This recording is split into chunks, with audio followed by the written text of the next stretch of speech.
എറണാകുളം വൈറ്റില ജംഗ്ഷനിലെ ഗതാഗതക്കുരുക്ക് അഴിക്കാൻ അടിയന്തര നടപടി. ജൂലൈ 30-നകം 1.5 കോടി രൂപയുടെ പദ്ധതി പൂർത്തിയാക്കാൻ ജില്ലാ കളക്ടർ നിർദ്ദേശം നൽകി.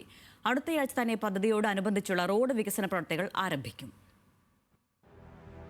വൈറ്റില ജംഗ്ഷനിലെ കടുത്ത ഗതാഗതക്കുരുക്കിന് അടിയന്തര പരിഹാരം കാണുന്നതിനായി 1.5 കോടി രൂപയുടെ നവീകരണ പ്രവർത്തനങ്ങൾ നടപ്പിലാക്കാനാണ് തീരുമാനം.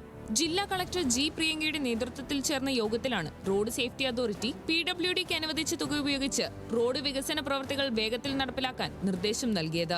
1.5 കോടി രൂപ ചെലവഴിച്ചുള്ള പദ്ധതിയിലൂടെ വൈറ്റിലയിലെ ഗതാഗതക്കുരുക്കിന് 60% പരിഹാരം കാണാമെന്നാണ് വിലയിരുത്തൽ. വൈറ്റില മേൽപ്പാലത്തിന്റെ തൂണുകളോട് ചേർന്നുള്ള കോൺക്രീറ്റുകൾ ഭാഗികമായി ഒഴിവാക്കി സഹോദരൻ അയ്യപ്പൻ റോഡിൽ നിന്ന് വരുന്ന സ്വകാര്യ ബസ്സുകൾ ഉൾപ്പെടെ ഹെവി വാഹനങ്ങൾ കണിയാമ്പുഴ റോഡിലൂടെ സഞ്ചരിച്ച് ഹബ്ബ് എക്സിറ്റിലേക്ക് തിരിച്ചുവിടും.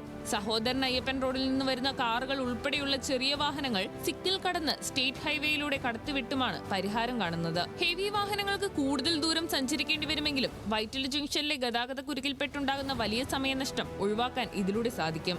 പദ്ധതിയുടെ ഭാഗമായി വൈറ്റില ജംഗ്ഷനിൽ നിന്നും കണിയാമ്പുഴ ഭാഗത്തേക്ക് 120 മീറ്റർ നീളത്തിലും 12.5 മീറ്റർ വീതിയിലും പുതിയ റോഡ് നിർമ്മിക്കും. മതിൽ പൊളിക്കുന്നതുൾപ്പെടെയുള്ള ജോലികൾ പൂർണ്ണമായും രാത്രിയിലായിരിക്കും നടത്തുക. വൈറ്റില ജംഗ്ഷനെ ഭാവിയിൽ പൂർണ്ണമായും സിഗ്നൽ രഹിതമാക്കാനുള്ള സുപ്രധാന ചർച്ചകളും യോഗത്തിൽ നടന്നു.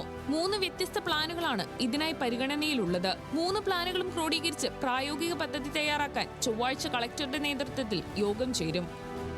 ന്യൂസ് മലയാളം, കൊച്ചി.